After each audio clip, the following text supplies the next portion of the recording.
Gabriel, les voies du Seigneur sont impénétrables, mais elles t'ont conduit depuis ton pays natal, la République démocratique du Congo, jusqu'à Nice. Et après avoir vécu une formation selon la spiritualité de Saint Vincent de Paul, tu vas être ordonné pour le service du diocèse de Nice, prêtre diocésain. Mais ce souci de la mission pour les pauvres est fort en toi. Permets-moi de citer M. Vincent, que les prêtres s'appliquent aux soins des pauvres. Garde cela. Il y a bien des formes de pauvreté à servir. Ainsi, c'est ici, à Nice, que le Seigneur t'appelle à devenir missionnaire en notre Église diocésaine, lancée dans l'aventure de Mission Azur. Le cœur de ton aventure personnelle, comme celle de tout prêtre, a un nom, Jésus-Christ. Je n'ose te citer les propos de M. Vincent que tu connais.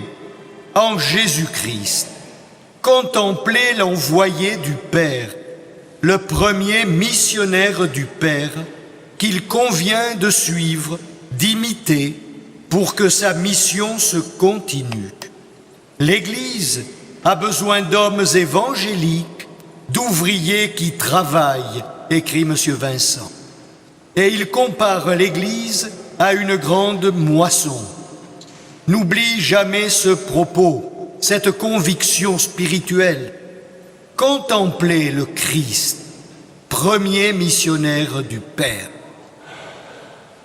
Ainsi, ici, et maintenant ton champ d'évangélisation a moissonné.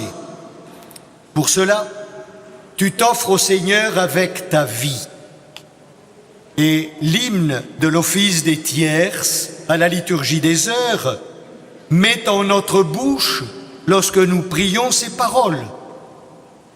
Que notre langue et notre cœur, que notre vie et notre force s'enflamment de ta charité pour tous les hommes que tu aimes. Cela définit bien la disponibilité totale, plénière pour le Seigneur. Le don que nous faisons, prêtres, de nous-mêmes. Cette offrande, ce ne sont pas des mots qui volent.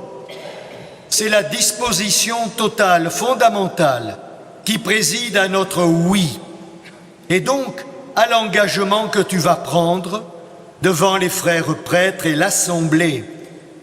Dans le dialogue que nous mènerons dans quelques instants, la liturgie révèle bien ce qui donne sens à ce ministère ordonné de prêtre. Voulez-vous vous unir davantage, de jour en jour, au souverain prêtre Jésus-Christ et vous consacrer à Dieu avec lui pour le salut du genre humain? Ce projet de vie que vous épousez est celui de la configuration au Christ, seul grand prêtre de l'Alliance nouvelle, dont vous allez être appelés à partager le sacerdoce pour le salut du genre humain.